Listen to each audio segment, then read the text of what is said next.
Riot Review, YouTube's favorite show. Guys, Riot Review today, okay? Meme review, step aside, okay? There's some stuff that is going down. Do you know I went for a job with Riot one time? Yeah, and they were like, we don't like you. You're too much of a shill, too ugly, too stupid. I went through 13 rounds of interviews with them. Yeah. 13. Number 13, unlucky number. If it was the 12th or the 14th, you would have got it. And then eventually they declined me on the basis of team fit. Yeah. Well, Pan. No, my name is Pam. Are you saying Pan? Yeah, I'm sorry. Who's this gentleman sitting behind you? Hello, Ms. Lady. Team fit. Which it sounds pretty cool now because it turns out that Riot is this like toxic sexist cesspool of bro dudes just like high-fiving each other and like smacking each other's cocks and just being like... That took a turn. Anyway, it turns out that the answer to Riot's problems with sexism is actually to be sexist towards men. Yeah, and not let them in certain rooms. And then one guy decided that it'd be a good idea to tweet about this because Twitter always ends up like with good outcomes. It does. Tweeting loudly about sexism always ends up well, and this guy definitely did not get fired at the end of it.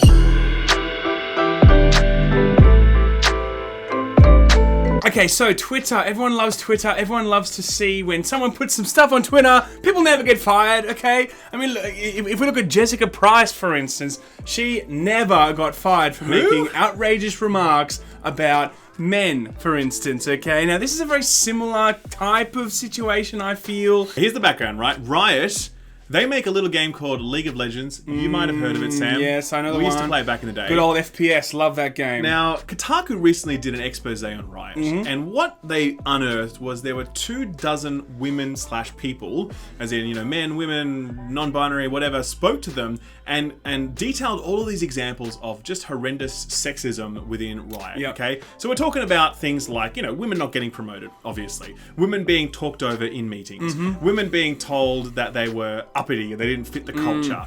Women, just missing out on opportunities that other people have. Yeah. But even more egregious things, like, dudes calling themselves each other like bundles of small sticks. Bundles of small sticks that were used to light fires, especially in the early times. But we won't name what that actually is. And using the word rape very often. Like in a game of League of Legends, they're like, oh my god, I totally raped you there. Yes. Like that sort of thing. Yes, of course. So there were just tons of these stories, and after that... Locker room banter. Correct. Just locker room banter. Totally. Laymen is never that, okay? We never do that. That's disgusting. Tons of these stories came out, and then after that, Riot thought it would be a good idea to respond. They laid out a roadmap about, how they're going to become a more inclusive workplace. And one of the things they did is they said they were going to host an event at PAX. Riot held a panel, okay? They held a panel at PAX, and it was only open to certain types of people. Females and non-binaries, right? About how they can make it in the gaming industry. I actually didn't know what non-binary was either, by the way, before this. I actually had to look it up, and it actually means just someone who doesn't identify as either. Yeah, you know what I mean? Like, and I'm not trolling. I'm actually like, I legitimately did not know that. I thought you were trolling. I'm not trolling. I'm not trying to be obnoxious. I'm actually like, I did not know. They held this event, and men were excluded. Okay, so it didn't matter if you bought a ticket to PAX, and you were a man, you were not able to go into this room. Like, and that includes trans men, by the way. Yes. So, like, which clearly is collateral damage in this. Because clearly Riot would want to host an event like this for trans men. Because those guys are going to face lots of challenges in life and in the workforce and all this sort of stuff. Yeah. But because they identify as men, Riot said you can't be in here because you're a man. I mean, clearly that's against the spirit of what they're trying to do. 100%. You know what I mean? Like, no question about that. I agree with that. Anyway. But then, of course, there was a big backlash. A lot of people wanted to be in that room for obvious reasons. I mean, I personally believe that if you are going to hold any sort of public discussion that includes all sorts of types of people, allow anyone to sit there and listen and view that and even have an opportunity to contribute to that discussion. Yeah, I agree. The moment you start going down this whole, like, you can't come in because you're a certain gender, or what's worse, imagine if they came out and saying you're a certain race, you're a certain color. Yeah. You can't come in. No black people allowed in this. Yeah, no blacks. Like, that would just go down like a ton of bricks. Like, that's the kind of stuff. And there is space, I think, for, like, women's only events. But I think, like, this doesn't... PAX, a session at PAX, like, that people have bought tickets to this event, that doesn't feel like the right forum. Yes. You know what I mean? Like, Yes. if you're got a major event where everyone is invited, but there's a certain area where you're not allowed in, that just feels like the wrong way to approach this. And I feel like if you're serious about advancing the cause of like gender inclusivity and, you know, like the rights of women in the workplace and all that sort of, and non-binary people, that you want to have men in the room so they can hear and learn. Yeah. That's important. Because it's like the men are the one like causing the problems. Yeah, I was going to like, say. let's teach them about shit. Yeah, You know what I mean? if they're part of the problem, right? Then allow them to sit there and be, you know, a part of that discussion, understand what the problems are, and understand how they can heal the divide. I think that's very important. Yeah. So that was a perspective that a lot of people carried. And a lot of people were going nuts about it. League of Legends subreddit went absolutely nuts. Yeah. They even put up this troll thread that was like, you know, in the next season of League of Legends, we're going to have a women and non-binary only queue, and it's only going to have women and non-binary champions. So people really went to town. Now there's a guy at Riot. His name's Daniel Z. Klein, and he was one of their champion designers, system people, whatever. And he decided to start talking about this on Twitter. He said, "Quote: This Reddit thread about some events we're hosting at PAX being open to women and non-binary people only was just as much of a toxic landfill as I expected it to be." Yep. Now we know when he starts using the word toxic landfill, we already know it's going to be good. Okay? It's going to be great. He continues, "The most commonly thrown around arguments are that this is being sexist against men, just like racism, and that you can't fix a problem by doing the opposite of what the problem is.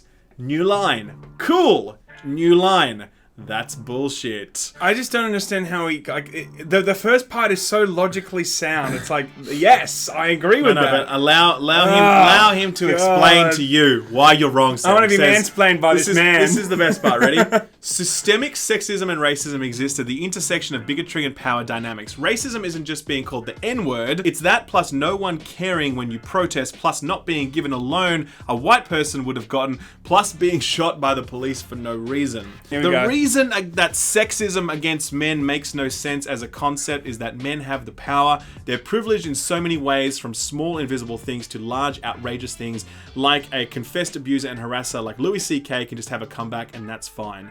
Men are ridiculously overrepresented in gaming. They're listened to when women are ignored, promoted when women are passed over, lauded for speaking out when women are being called difficult to work with. So what he's essentially saying here is that there's no such thing as sexism against men. Yeah, because you're a man, then you must have just... You're bulletproof. That's right. There's no situation at all...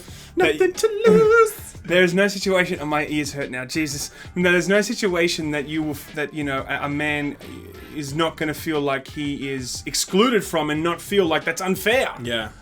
It's utter nonsense. Like, it is I understand what he's saying. There is definitely a systemic... There's a systemic power imbalance. No question about that. But the idea that there's no such thing as sexism against men and it can't exist is dumb. And if we subscribe to that idea, we will eventually reach a point where that exists. Because if we're just like, well, of course we can treat people that way because they're men, then it just creates this subclass of people who are aggrieved and excluded and pissed off, and then they take their grievances with them, and it's just utter nonsense. But crazy. Aside from all that, I mean, if we all put that aside, I think the main thing here is, regardless of if, you know, sexism towards men is there or not, the real thing here is this particular panel needs also men to be there so they can also be part of the solution. Now he goes on from that, and I've skipped a few tweets, but he says, "So yes, in the interest of justice, equality, and fairness, men need to be excluded sometimes. That's perfectly fine. Trust me, you'll have about 1 billion other opportunities that these women won't have, but no, you have to be absolute overgrown toddlers and throw hissy fits. When one group has too much and one has too little, some must be taken away from the group that has too much. That sucks if you're used to being catered to your entire life and always being made to feel like the most special boy in the room. The above will be your reaction." Now he goes on here, and we could keep reading these things, but like it's essentially this the whole way through. It's really obnoxious. It's really like, hey, sexism against men isn't a thing. If you think that this is wrong, you are a man baby, you're a toddler, you're throwing a hissy fit. It's just really bullshit, right? Yeah, I would have loved to see him address a very simple question. Does he think having men in the room would have actually, been a very powerful way to get this whole problem moving forward? I think that's a pretty... Well, it's not going to happen now, though. Of course not. This guy has been sacked, okay? So I know. What happened. That's the next part, okay? We're getting there. So he has been sacked, everybody. He's been officially sacked. Very Jessica Price-esque, this whole thing. Go on a massive tirade. You are still representing the brand. At the same time, the brand might not be happy with what you're saying. That's right. And they actually tweeted out saying, Riot themselves on their official account tweeted out that, you know, something to the effect of, no matter what your view on this, it's important to conduct this conversation with respect to other people, or for other people, right? So clearly that was a call out about the fact that they didn't like the way this guy was talking. Another guy also got sacked. His name was Matthias Laymen, and he was a communications associate. Now, he actually spoke up in defense of this Daniel Klein guy, saying about the fact that, you know, Daniel has always conducted himself with, you know, respect for others and care for other people. Both of these guys have been so Jessica removed. Price. Remember the other guy that got fired exactly too because he was stood up for her. Yeah. So now no one knows definitively that this is the reason it happened. Like these guys aren't talking. They just said that they've parted ways with Riot and they're looking forward to the future. That's all they've said. But I mean, it's pretty clear timing. Both of these guys talk out about this issue. There's a Riot, you know, Riot tweet saying, "Hey, that's not on." These guys are all of a sudden no longer at Riot. This is a really obnoxious Twitter thread, and that's it. You know, like out you go on your ass. And I mean, personally, I feel like it makes a lot of sense that you can't talk to your consumers this way and expect to get away with it. You can't say sexism against men doesn't exist, and if you complain, you're a man baby, when they're your customers. It's exactly the same against Jessica Price. And it's the perfect proof that, like, this wasn't about Jessica Price being a woman. It was about her being obnoxious. This guy is the same deal. And I wonder what the response will be from other publications. Will these guys go on a massive Polygon, Kotaku, whatever, massive public relations campaign to try and, like, rescue this guy? Because I just don't think it's going to fit the narrative. I really don't. You know, I don't think we're going to see anything from Polygon. We're going to see anything from Kotaku. I don't think we're going to see from. It's not sexy news. You know, like it's like conveniently forgotten. It will be very quickly forgotten, in my opinion, which is a real shame, because these are the moments I really think that people need to talk about to really shut down that, you know, that argument against, oh, this woman has been attacked or this woman has been harassed. No, Jessica Price was not harassed or attacked. She absolutely was. No, in terms of the way that the initial interaction. Yeah, that's what I mean. The way that the company kind of let her go. So they parted ways with her for a very good reason, because she was obnoxious and she did not represent the brand correctly. And she was rude to her customers. Same deal. Exactly. And this is the same thing. And I hope that they do cover it, but I don't think they will. We'll see. So that's the news. That's it, guys. Riot parts away with Guy, who was obnoxious and rude, after they host an event that excludes men. Yeah, I just can't wait for them to have, you know, future events where they need to talk about issues about certain, you know, genders potentially. Don't let those genders in there, because, you know, we don't want them to know why we think there's a problem. That's just ridiculous. Just have the people in there that, you know, are experiencing the problem. That's it.